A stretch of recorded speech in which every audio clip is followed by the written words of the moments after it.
Hello guys, welcome to scoop Singh. और सीधे बढ़ते हैं आज की पहली अपडेट की तरफ, जो कि है ध्रुव राठी के बारे में। सुरेश नकवा, जो कि एक बीजेपी लीडर हैं, उन्होंने ध्रुव राठी पर 20 लाख का डिफेमेशन केस फाइल किया है। सुरेश नकवा ने कहा है कि ध्रुव राठी ने अपनी पिछली कुछ वीडियोस में उन पर झूठे आरोप लगाए हैं एंड फॉल्स क्लेम किए हैं।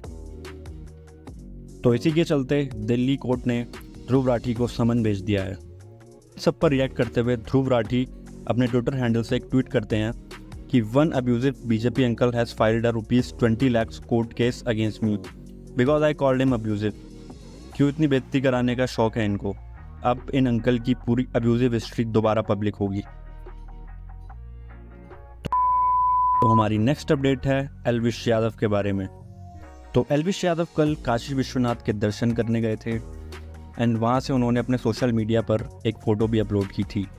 तो जैसे ही ये फ़ोटो बाहर आई, वहाँ के वकीलों ने एल्विश यादव पर एक पुलिस कंप्लेंट फाइल कर दी।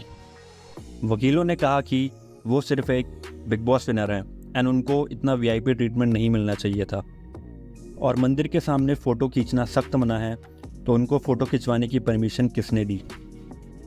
उन वकीलों ने क्या कहा, आप एक बार खुद ही सुन लो।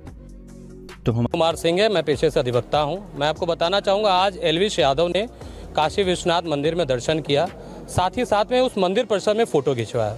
सबसे बड़ा सवाल ये है कि मंदिर परिसर में फ़ोन एकदम प्रतिबंधित है, कैमरा एकदम प्रतिबंधित है, पहली बात। इसीलिए मैंने सीपी साहब को एप्लीकेशन दिया कि जिस उसमें एल्विश यादव के खिलाफ तत्काल मुकदमा हो, और साथ में जो साथी संलिप्त हैं जिसने उसका फ़ोटो खींचा, चाहे वो मंदिर प्रशासन के कर्मचारी हों, चाहे पुलिस प्रशासन हो, चाहे स्वयं एल्विश यादव कोई आदमी हो, उसके खिलाफ मुकदमा लिखा जाए।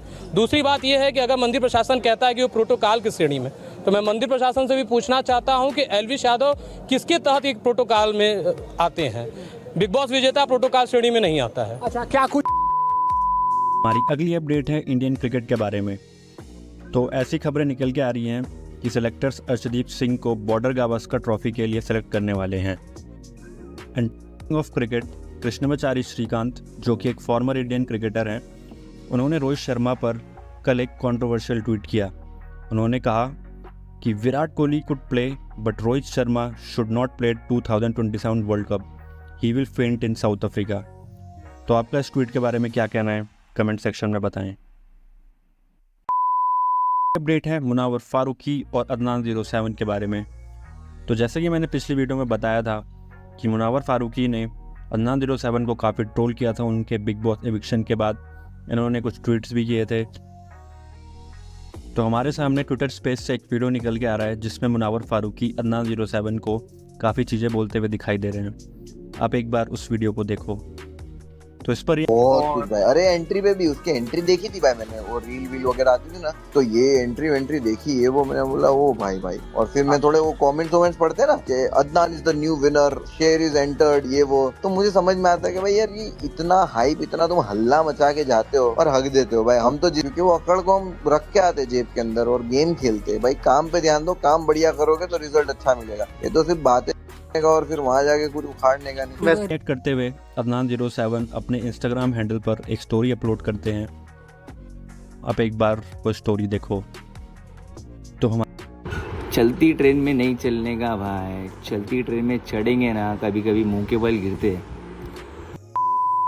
हमारी अगली अपडेट है सलमान खान के बारे में। तो जैसा कि आप लोग जानते ही हैं कि कुछ महीनों पहले सलमान खान के गैलेक्सी अपार्टमेंट के बाहर उन पर फायरिंग हुई थी। तो कल इंडियन न्यूज़ ने एक रिपोर्ट पब्लिश की है जिसमें उन्होंने मेंशन किया है कि लॉरेंस बिश्नोई के भाई अनमोल ने शूटर्स को ऑर्डर दिए थे कि इस तरीके से सलमान खान के घर के बाहर फायरिंग करना, जिससे कि सलमान खान डर जाए। निकल के आ रही है दिल्ली एनसीआर से।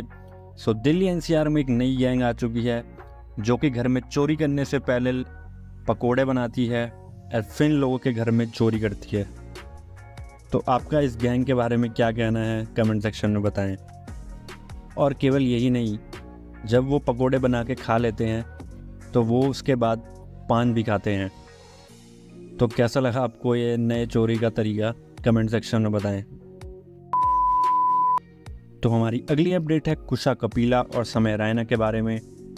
तो कुछ महीनों पहले समय रैना ने कुशा कपिला को रोस्ट किया था एंड वो जोक्स इतने ब्रूटल थे कि जो उसको सेंसर करना पड़ गया था। तो इस पर कुशा कपिला बात करते हुए कहते हैं कि बहुत सारे लोग मेरे से क्वेश्चन कर रहे थे कि मैं शो से उठ के क्यों नहीं गई।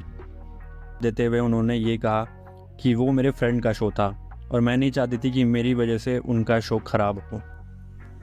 एंड वो दूसरा रीज़न ये देती हैं कि जोक्स उनसे पहले से शेयर नहीं किए गए थे,